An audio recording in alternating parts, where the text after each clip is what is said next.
جیسے اللہ تعالیٰ کو اپنے بندوں کی عبادتیں پسند ہیں، اسی طرح ان کی ندامتیں بھی محبوب ہیں۔ بعض اوقات عبادت سے زیادہ ندامت کام آ جاتی ہے۔ وہ چنتا انہی کو ہے جن کو وہ خاص کرنا چاہتا ہے۔ پھر غم کس بات کا؟ یہ بات بھی کتنا سکون دیتی ہے کہ ہمیں روتے ہوئے کوئی اور نہیں بلکہ ہمارا خالق دیکھ رہا ہے۔ بس تھوڑا سا صبر کرو، ان مقرر کردہ آزمائشوں کے بعد آپ کی چاہت سے آپ کو نواز دیا جائے گا۔ وہ دعا جو کبھی رد نہیں ہوتی۔ ہمارے نبی کا فرمان ہے، مچھلی والے حضرت یونس علیہ السلام نے مچھلی کے پیٹ میں یہ دعا کی تھی، لا الہ الا انت سبحانک انی کنت من الظالمین۔ تیرے سوا کوئی عبادت کے لائق نہیں، یقیناً میں ہی ظالم ہوں۔ کوئی شخص جب بھی کسی چیز کے بارے میں یہ دعا کرتا ہے تو اللہ اس کی دعا کو ضرور قبول فرماتے ہیں۔ کبھی سوچا ہے اگر اللہ آپ کی دعا قبول نہ کرنی ہوتی تو وہ بلا وجہ آپ کے دل کو ایک ہی دعا پر کیوں روک دیتا؟ اگر قبول نہ ہونی ہوتی تو اللہ آپ کا دل بھی تو بدل سکتا تھا۔ انتظار کرنا مشکل ہے، مگر اس انتظار کے بعد جو اجر تمہارے لیے لکھا گیا ہے وہ تمہاری زندگی بدل دے گا۔ بس ہر چاہت سمیت خود کو اللہ کے سپرد کر دو اور پھر دیکھنا وہ تمہیں کیسے ہر غم سے آزاد کر دے گا۔ اللہ کو پسند ہے جب انسان ہزار گناہ کے بعد اس کی طرف پلٹتا ہے، روتی پھوٹی ہی صحیح اس سے معافی مانگتا ہے، کچی پکی ہی صحیح اس سے توبہ کی تڑپ مانگتا ہے۔ یہ ٹوٹی پھوٹی، یہ کچی پکی فریادیں بھی اللہ کو بہت پیاری، وہ معاف کر دیتا ہے۔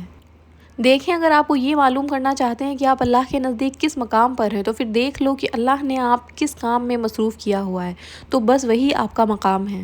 یقیناً وہ وقت بہت ہی قریب ہے کہ جب تمہارا رب تمہیں خوش کرنے میں کوئی کسر نہیں چھوڑے گا، بالکل ویسے ہی جیسے کہ تم نے اس کی رضا کے لیے اپنی خواہشات کو قربان کرتے ہوئے اپنے صبر سے اسے راضی کرنے میں کوئی کسر نہیں چھوڑی۔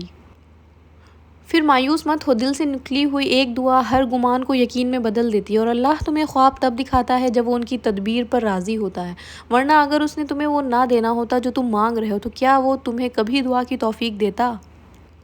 اللہ ہے کسی بھی وقت معجزے بھیج سکتا۔ مایوس وہ ہوتے ہیں جن کو رب پر یقین نہیں ہوتا، مایوس وہ ہوتا ہے جن کا ایمان کمزور ہوتا ہے، مایوس وہ ہوتے ہیں جو ڈر جاتے ہیں دنیا سے۔ سنو، تم ایسے لوگوں میں شامل نہ ہونا، ہمیشہ اس بات کو یاد رکھنا، تمہاری مصیبتوں سے تمہارا رب بہت بڑا ہے۔ اس نے سجدے میں دھیمی آواز میں کہا، میرے اللہ، میں رائیگاہ جا رہا ہوں، مجھے ضائع مت ہونے دینا۔ پھر اللہ کی طرف سورہ ضحیٰ سے جواب آیا، تمہارے رب نے تمہیں ہرگز نہیں چھوڑا اور نہ وہ ناراض ہوا۔ جانو کہ عنقریب تمہارا رب تمہیں اتنا دے گا کہ تم خوش ہو جاؤ گے۔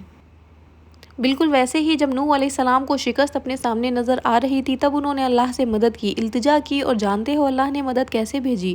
اللہ نے طوفان بھیج کر نوح علیہ السلام کی مدد کی اور انہیں فتح سے ہمکنار کر دیا۔ اسی طرح ہر مشکل، ہر دکھ تمہاری تباہی بن کر نہیں آتا۔ اور جب توکل کرو تو یہ مت سوچو کہ جو مانگا ہے وہ ملے گا کیسے، بلکہ انتظار کرو کہ جو مانگا ہے وہ ہر حال میں ملے گا۔ کب اور کیسے، اس بات کا فیصلہ وسیلہ بنانے والے پر چھوڑ دو۔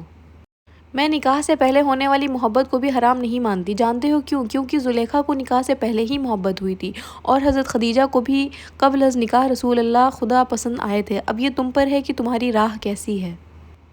جب اللہ کی مرضی کے بغیر اس کائنات کا ایک پتا بھی نہیں ہل سکتا تو پھر تمہارا اللہ سے بار بار رجوع کرنا، اس سے مانگنا بے وجہ نہیں۔ جو تمہارے ہاتھوں میں اتنی جان ڈال دیتا ہے کہ وہ دعا کے لیے اٹھ سکیں، وہ پھر ان اٹھے ہوئے ہاتھوں کی لاج بھی رکھ لیتا ہے۔ جن لوگوں نے آپ کو تکلیف دی انہیں معاف نہ کر سکیں تو بھول جائیں، اپنے معاملات اللہ پر چھوڑ دیں، مسکرانے اور خوش رہنے کی کوشش کیا کریں، اور یہ یقین رکھا کریں کہ جو زمین سے نہیں ہوتا وہ آسمان سے ہوتا ہے، پر ضرور ہوتا ہے۔ تھک گئے ہو؟ بس تھوڑا سا انتظار باقی ہے، تمہاری چاہت کو اللہ کی چاہ بنانے کے لیے تھوڑی اور اطاعت باقی ہے۔ جس آزمائش کے لیے اللہ نے تمہیں چنا ہے اس کا بھی انعام باقی ہے۔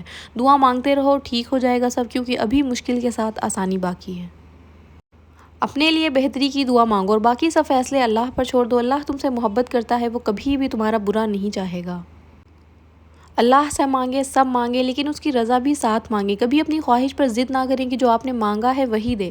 آپ اس کی حکمت سے لاعلم ہیں، آپ کو نہیں پتہ آپ کے لیے کیا بہتر ہے، تو جو جانتا ہے صرف اسی کا دامن تھامے رکھیں، اس کی رضا مانگے، جو وہ دے اس پر راضی ہو جائیں اور الحمدللہ کہیں۔ بڑی طاقت رکھی ہوتی ہے اللہ نے ٹوٹے ہوئے دلوں میں، جب وہ ان دلوں کا ایمان بھی اتنا ہی طاقتور ہوتا ہے نا کہ ان کے دل ریزہ ریزہ ہو کر بھی بکھر بھی اللہ سے مانگتے ہیں، تو پھر کائنات کی کوئی بھی قوت ان دعاؤں کو نہیں ہرا سکتی۔ پھر ان کی زبان جو کہتی ہے اللہ اسے ممکن کر کے رہتا ہے۔ اپنی امید ہمیشہ اللہ سے رکھو، انسان کب بدل جائے کوئی بھروسہ نہیں۔ اپنے سب راز اللہ کو بتایا کرو، اس سے بڑھ کر پردہ رکھنے والا کوئی نہیں۔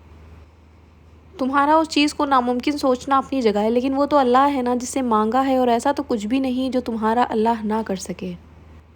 ایک دن تمہارے پاس وہ سب ہوگا جسے پانے کی امید میں تم اتنی دعائیں کرتے ہو، راتوں کو اٹھتے ہو، اللہ تمہیں وہ سب کچھ دے گا جس کی تم تمنا کرتے ہو، تمہارا انتظار ضائع نہیں ہوگا۔ اے اللہ مجھے آنے والے بہترین دن عطا فرما اور میرے نصیب میں ایسا لکھ دے جس سے میرا دل خوش اور میری تمناؤں کو پورا فرما، مجھے ذہنی سکون عطا فرما اور میرے معاملات کو آسان کر دے، آمین۔